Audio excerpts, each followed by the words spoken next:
আসসালামু আলাইকুম প্রিয় লাভলি ভিউয়ার্স, আশা করি সবাই অনেক বেশি ভালো আছেন, সুস্থ আছেন এবং নিরাপদে আছেন। আমরা ভালো আছি আলহামদুলিল্লাহ। তো এই যে এখানে দেখতে পেয়েছেন মানকসু বা ফ্যান কসু যাই বলেন, আমি ওটাকে ছোট ছোট করে কেটে সিদ্ধ করে নিয়েছি। এখন আমি এটাকে বেটে ভর্তা বানাবো। এখানে আমি শুকনো মরিচ পুড়িয়ে নিয়েছি, আর কিছু কাঁচামরিচ, পেঁয়াজ, রসুন আমি ভেজে পাশে প্লেটে রেখে দিয়েছি। আর নিয়েছি সরিষা। তো সরিষা দিয়ে এই মান ভর্তা, কচু ভর্তা কিন্তু অসাধারণ লাগে। আমি এখন পেঁয়াজ মরিচগুলো বেটে নিব। সরষে আগেই বেটে নিয়েছি,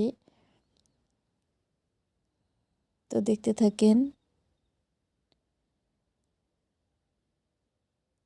এই যে আমি মান কচুগুলো বেটে নিয়েছি।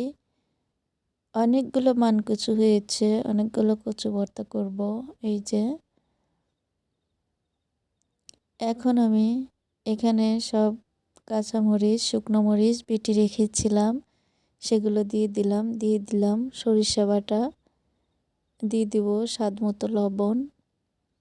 এখন আমি পাটাই এটাকে ভর্তা বানিয়ে নিব। তো এভাবে ভর্তা বানালে কিন্তু অনেক মজার হয় শীতের সকালে গরম ভাতের সাথে। তো অসাধারণ লাগে এই কচু ভর্তা বা মান ভর্তা।